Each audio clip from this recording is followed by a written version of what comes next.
Hey guys, Aerial Photography here, back with another video. Today, as you can see, we're driving out to a location out in the county where there's a lot of space to try out some of the GPS modes like follow me, point of interest, waypoint, and course lock. Because we actually haven't used them before, even though we've had it for a few months now. We really prefer the manual control, but we thought we'd give it a shot. Alright, so not only do we want to test out these modes to see if they're going to be useful in our upcoming videos and stuff, but we are also planning a little short film in the next month or so featuring a car, a Nissan GT-R. And so we're going to look at the follow me and other modes are going to be useful in that short film. So we want to make sure we understand them first before we go out and film it. So in the next couple weeks or month or so, be looking out for the short film.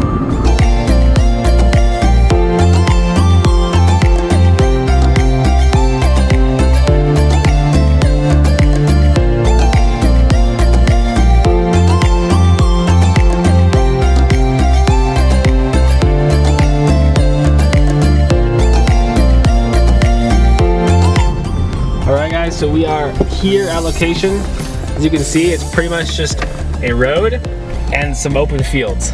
So it's a pretty perfect place to try out these GPS settings because there's nothing to run into within like a solid half mile. So we're gonna get out and set everything up.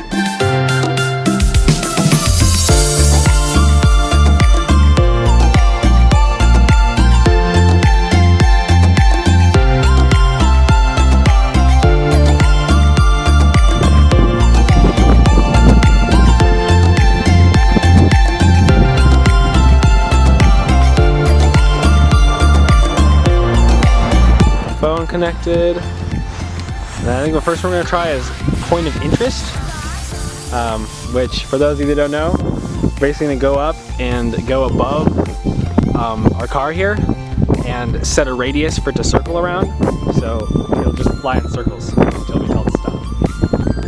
Not sure what you would use that for, and like I don't know, maybe you like wanted to show off your car or something like that, or you're trying to sell it, a video like full 360 of it. But yeah, so we're gonna try that because that's doing a full circle in manual mode is a little bit tougher.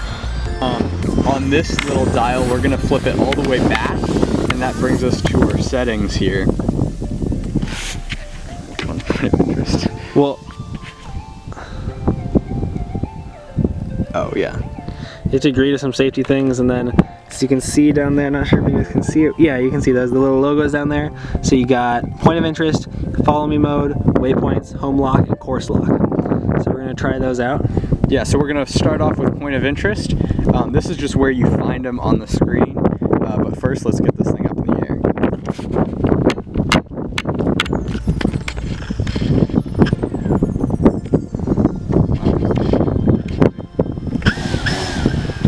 We're like right under the power lines.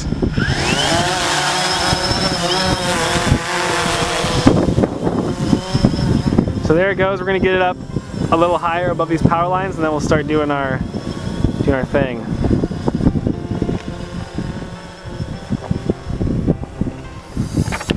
Alright, so we are setting the point of interest. We have a radius of about 81 feet.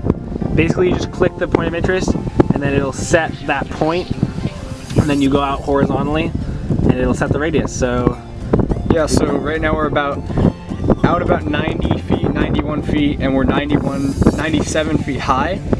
Speed of 5.2 miles an hour. I would decrease the radius a little bit because right now, if you can see, it has a 1.2 minute time per. Oh, I see that. So we should decrease the radius a little bit. God, this focus is really on it. Alright, so right now that's a 50 second loop.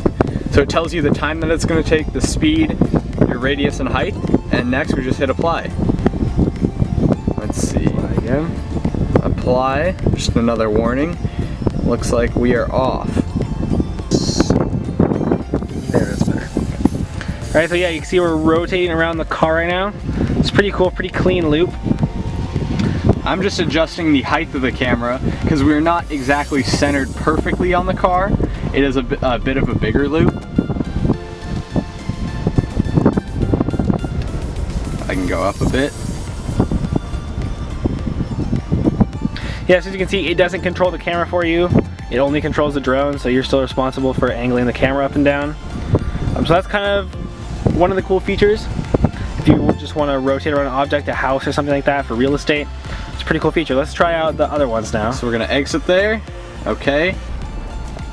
All right, we are getting the follow me setup right now. As you can see. And so we're in the car and the drone is just outside. We'll get the camera angle adjusted too. It's like pointing towards the ground. So there is a height requirement. You have to be a certain height off the ground before you can do follow me. I guess that makes sense so you can't hit anything. All right, yeah, now we are 51 feet, which should be good. And we're gonna hit apply there. Okay. All right, follow me is now enabled. Let's start off slower. All right, so right now it's a little behind. It's gonna take some catching up. You can angle it though. Yeah, okay. So you just gotta, you still control the camera, obviously. So we're gonna speed up here and see what it does.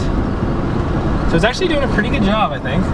All right, so yeah, we started to lose it there, but we sped up to about 30 miles an hour.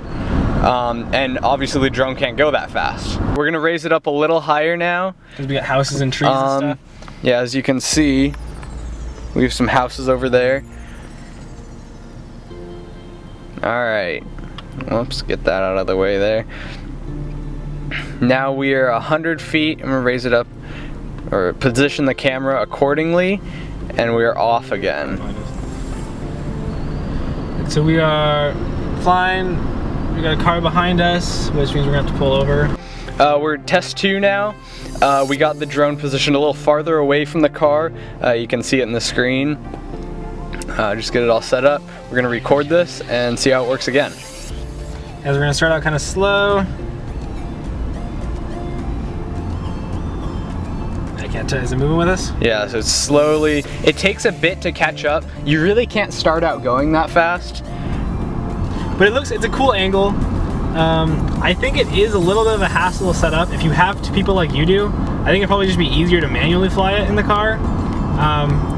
Hold on. It didn't move, it just turned with us. So yeah, as you can see, we're kind of having some trouble with it. Remote controller signal weak. This time, it didn't say this before, but just thing popped up and it said follow me enabled. So that might be a key factor.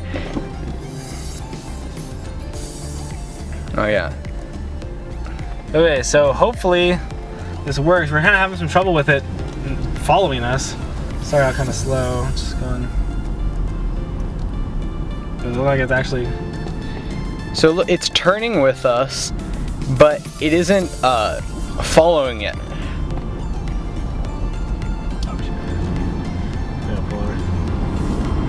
Yeah, so it looks like it's just staying with us, following the remote, but from a fixed point. So definitely having a little trouble here. We're gonna try and get this figured out. We got another car, so we gotta pull over. Oh yeah, I wonder what's going on there. Kind of weird that it would not follow us in follow me mode.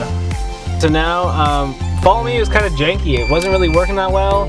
So we're gonna show that you can do it manually just as well or better. So Kyler's just gonna be over here with the drone. I'm gonna drive and we're just gonna manually follow the car and show that kind of looks a lot better and is a lot easier and less of a hassle. And sorry about the beeping, we've reached low battery, so this will kind of be the last thing we do.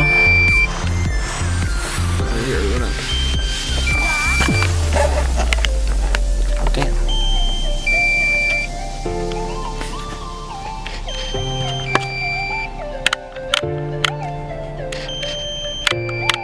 Alright. So, can you hold the camera and drive? Yeah, I can. Yeah. Okay.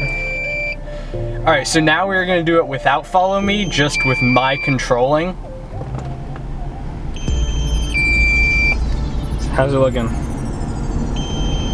So yeah, as you can see, it's a lot easier to do manually. Just get an extra person and have them sit in the car or have them drive and you can fly it. But it's much easier than I stopped it. actually doing the follow me mode. Yeah. Alright guys, so that was our brief video on the different modes that the DJI Phantom 3 Standard has to offer. Overall consensus, not great. They're kind of finicky. They require a lot of connection to the GPS and to the controller. The follow me especially, I wasn't that impressed with because it didn't really follow us at all. It just kind of rotated with us. So if we're doing something wrong, I wouldn't be surprised. I think overall for us, it's just so much easier just to manually control it and have control over.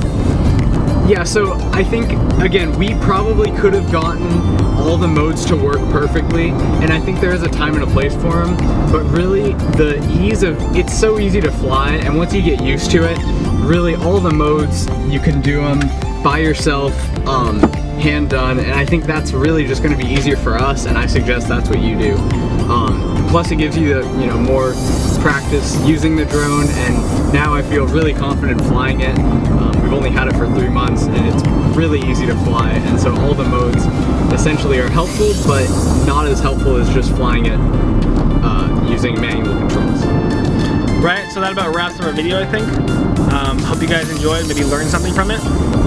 Make sure to look out for our short film that's going to be dropping, featuring a Nissan GTR in the next couple months. Thanks again for watching. We are Aerial Photography, signing off.